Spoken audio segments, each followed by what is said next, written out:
షేక్ అన్వర్ గారి millionaires wealth creation workshop November 20న నిర్వహిస్తున్న ప్రోగ్రాంలో జాయిన్ అవ్వాలనుకుంటే వెంటనే సంప్రదించండి.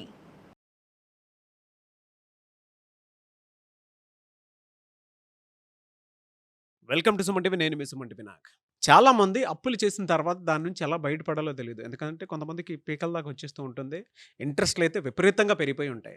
అలాంటి సమయంలో చట్టబద్ధంగా చూసుకుంటే రెమెడీస్ ఏమైనా ఉన్నాయా? ఉంటే ఏ విధంగా ఉంటాయి? చట్టాలు అసలు అటువంటి వాటికి ఏం చెప్తున్నాయనేది ఈరోజు మనతో పాటు ప్రముఖ అడ్వకేట్ శశికాంత్ గారు ఉన్నారు. అది వారి మాటలో తెలుసుకుందాం. Hello sir. నమస్తే నాగరాజు. సార్, అంటే లోన్ యాప్ పరంగా కానివ్వండి, బయట ఎక్కడైనా తీసుకోవటం కానివ్వండి, ఇవాళ ఏంటంటే డిజిటల్ యుగం మారిపోయిన తర్వాత, అంటే ఇందులోకి వచ్చేసిన తర్వాత మనకి ఈజీగా ఎక్కడ పడితే అక్కడ అప్పులు అయితే దొరుకుతున్నాయి. కానీ అండ్ ఇట్ కమ్స్ టు దాన్ని తీర్చే ప్రాసెస్లో ఏంటంటే తలభారం అయిపోతుంది. ఏం చేయాలో అర్థం కాని పరిస్థితి. కొన్నిసార్లు కొంతమంది సగంలో కట్టేసి దాని తర్వాత ఇంట్లో ఏదో ఇన్సిడెంట్స్ జరగటమో ఏదో సంథింగ్ ఇతరేతర కారణాల వల్ల ఆగిపోయేటువంటి పరిస్థితి చూస్తున్నాం. అలాంటప్పుడు ఏం చేయాలి? ఆ అప్పులోళ్ళేమో మీదొచ్చి పడతారు. ఏం చేయాలో అర్థం కాదు. పోలీస్ కేస్ అంటారు. అది ఇది అని చెప్పేసి చెప్తూ ఉంటారు. అటువంటి సమయాల్లో అసలు ఏం చేయాలి? నాగరాజు గారు, ఈ లోన్స్ ఏదైతే మీరు అడిగారో ఇందులో 2 టైప్స్ ఉంటాయండి. ఒకటి సెక్యూర్డ్ లోన్, ఒకటి అన్‌సెక్యూర్డ్ లోన్. సెక్యూర్డ్ లోన్ అంటే ఇల్లు మార్ట్‌గేజ్ పెడతామో లేదా ఇల్లు కొనుక్కునేటప్పుడు హోమ్ లోన్ తీసుకుంటాము. దీన్ని సెక్యూర్డ్ లోన్స్ అంటారు. అన్‌సెక్యూర్డ్ లోన్స్ అంటే పర్సనల్ లోన్స్, క్రెడిట్ కార్డ్స్ కూడా దాదాపు అన్‌సెక్యూర్డ్ లోన్స్ కిందకే వస్తుంది. సెక్యూర్డ్ లోన్స్‌లో మీరు చాలా ఇంపార్టెంట్ అండి ఇది. అందరికీ ఇల్లు కొనుక్కున్న వాళ్ళకి, కొనుక్కోబోయే వాళ్ళకి చెప్తున్నాను నేను. మీకు ఇవాళ సాఫ్ట్‌వేర్ బాగుంది కదా అని చాలామంది భార్యాభర్తలు సాఫ్ట్‌వేర్ ఇంజినీర్‌లోళ్ళు ఇద్దరు సాలరీలు కలిపి 5, 6 లక్షలు ఉంటే 2,00,000, 3,00,000 ఈఎంఐ పెట్టి మరీ అపార్ట్మెంట్లు కొనుక్కుంటే మనం చూసుకుంటే ఇవాళ హైటెక్ సిటీ అది రేట్లు పెరిగిపోయినాయి. అపార్ట్మెంట్ 3, 4 కోట్లు కామన్ రేట్ అయిపోయింది. ఈఎంఐ 3, 4 లక్షలు. ఒకవేళ రిసెషన్‌లో మీ జాబులు గనుక పోతే మీరు ఈఎంఐలు కట్టే పరిస్థితిలో ఉండరు. అట్లాంటి టైంలో మీకు నోటీసులు వస్తున్నాయి. సెక్షన్ 13(2) ఆఫ్ సర్ఫేసీ యాక్ట్ కింద ఈ మీకు నోటీసులు వస్తాయి. ఓకే.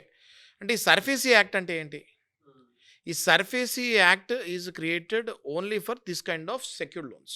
ఏంటి సార్ ఈ సర్ఫేస్ యాక్ట్ అబ్రివేషన్ ఏంటి సార్? బేసిక్గా సర్ఫేసీ అంటే ఏంటి అంటే securitisation and reconstruction of financial assets and enforcement of security interest act. ఈ యాక్ట్ వచ్చింది 2002లో. బేసిక్గా ఏంటి అంటే ఇది అండ్ దట్టు దీనికి మళ్ళీ సపరేట్ కోర్ట్స్ ఉంటాయండి. Normal civil courts, normal criminal courts కాదు. దీనికి డిఆర్టీ అనే కోర్ట్స్ ఉంటాయి. డిఆర్టీ అంటే డెట్ రికవరీ ట్రిబ్యునల్స్ అండి. ఓకే. ఇప్పుడు మనం చూసుకుంటే క్యాట్ అని ఉంటుంది. ఓకే. అంటే సెంట్రల్ అడ్మినిస్ట్రేషన్ ట్రిబ్యునల్ అని. డిఆర్టీ అని ఉంటుంది, డెట్ రికవరీ ట్రిబ్యునల్స్ అని. ఇప్పుడు గ్రీన్ ట్రిబ్యునల్స్ అని కొన్ని ఉంటాయి. ఓకే. అంటే ఇట్లాంటివన్నీ ఏంటంటే ఈ ట్రిబ్యునల్స్ ఏంటంటే ఇవి చాలా ఇంపార్టెంట్ థింగ్స్. కాబట్టి ఎక్కువ డిలే చేయలేరు. మీరు నార్మల్గా సివిల్ కోర్టులో వేసుకుంటే సంవత్సరాలు కేసు వెళ్తూ ఉంటుంది. కానీ ఇక్కడ ఏంటి, బ్యాంక్ డబ్బులు ఇచ్చి ఉంటుంది. ఆ బ్యాంక్ తీసుకునేది కామన్ పబ్లిక్ నుంచే కాబట్టి దీనికి సంవత్సరాల తరబడి వెళ్తే బ్యాంకులన్నీ మూసేయాల్సి వస్తుంది. కాబట్టి ఈ సపరేట్గా డెట్ రికవరీ ట్రిబ్యునల్ అని, ఈ సర్ఫేసీ యాక్ట్ అని కేవలం ఈ మార్ట్గేజ్ లోన్స్, హోమ్ లోన్స్ తీసుకున్న వాళ్ళ గురించి చేయాల్సి వచ్చింది. ఈ సర్ఫేసీ యాక్ట్ ప్రకారం మీకు ఎప్పుడైతే సెక్షన్ 13(2) ప్రకారం మీకు బ్యాంక్ నుంచి నోటీస్ వస్తుంది. ఏమని నోటీస్ వస్తుంది? ఫస్ట్ వచ్చేది మీకు 13(2) నుంచి డిమాండ్ నోటీస్ వస్తుంది. 30 డేస్లో మీరు కట్టాలి, మీరు బౌన్స్లు అవుతున్నాయి, మీ అకౌంట్ ఎన్పిఏ అయిపోయింది. ఎన్పిఏ అంటే నాన్ పర్ఫార్మింగ్ అసెట్ అండి. అంటే when you're unable to pay for 90 days continuously 3 times ఎప్పుడైతే కంటిన్యూగా బౌన్స్ అవుతుందో, లేదా అల్టర్నేట్గా అయినా పర్లేదు 3 సార్లు బౌన్స్ అయితే బ్యాంక్ వాళ్ళు ఇంక లేదా కట్టేటట్టు లేరు అని చెప్పి ఎన్పిఏ కింద డిక్లేర్ చేసి 13(2) కింద డిమాండ్ నోటీస్ పంపిస్తారు. సెక్షన్ 13(2) అంటే ఏంటి అంటే under SARFAESI act 30 days time ఇస్తుంది సార్ నాగరాజ్ గారు. 30 డేస్ టైం ఇస్తారు. ఈ 30 డేస్లో మీరు ఐదర్ రిప్లై అయినా పెట్టాలి, లేదా బ్యాంకుకి వెళ్ళి డబ్బులైనా కట్టాలి. ఒకవేళ కట్టలేకపోతారు అప్పుడు పరిస్థితి ఏంటి? కట్టలేకపోతే బ్యాంకు 13(4) అనే మళ్ళీ ఒకటి నోటీస్ పంపిస్తుంది. అంటే ఈ 13(4)లో ఏంటి అంటే పొసెషన్ నోటీస్ అంటారు ఇది. అంటే ఇంక మీరు కట్టలేదు, మేము 13(2) పెట్టాము, అయినా కూడా మీరు కట్టలేదు, ఈ 13(4) కింద మేము పొసెషన్ తీసుకుంటాము, మీకు ఒక 45 డేస్ 60 డేస్ టైం ఇస్తున్నాము. దీంట్లో కనుక మళ్ళీ మీరు రాకపోతే మీకు ఇంకా పొసెషన్ మేము తీసుకుంటున్నామని చెప్తున్నాం మీకు అన్నది 13(4) చెప్తుంది.